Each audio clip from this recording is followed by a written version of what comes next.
বিশ্ববিদ্যালয়ের অন্যতম সমন্বয়ক আবু সাঈদের হত্যাকাণ্ডের বিষয়ে প্রশ্ন করেন।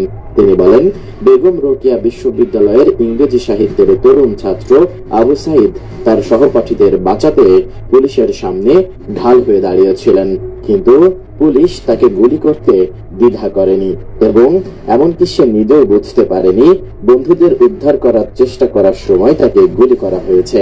এ বিষয়ে যুক্তরাষ্ট্রের মতামত কি? কেন এমন হলো? আর হঠাৎ করে আপনারা নীরব হয়ে গেলেন কেন? Abu Saeed, a young student of English literature of University Begum Rokeya, stood tall in front of the police to rescue his fellow students. But regime force did not hesitate to shoot him, and he even did not realize that he had been shot while he trying to rescue his friends. This is how the Sheikh Hasina maintains power just before the Sham election. I'm sorry. The Secretary of State said the whole world is watching on the Bangladesh election, and the State Department and US will take necessary all steps for this. But when people's rights are robbed, all of a sudden you become silent. Why is that? জবাবে Matthew Miller বলেন, প্রথম কথা হচ্ছে আপনি যেটা বলেছেন তা সঠিক নয়। আপনি আমাকে এই সপ্তাহ জুড়ে বেশ কয়েকবার এ বিষয়ে কথা বলতে শুনেছেন।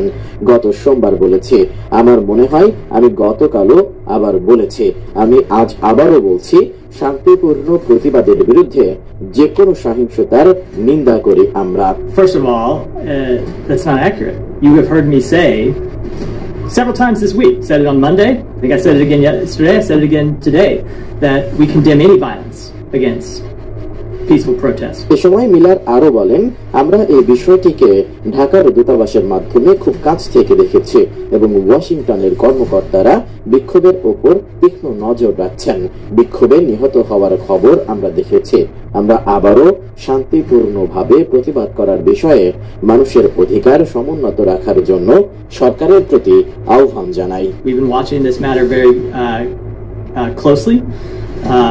Both from our embassy and officials here in Washington have been monitoring the protests, have seen the reports of people dying, being killed in the protests, and we again call on the government to uphold individuals' rights to protest peacefully.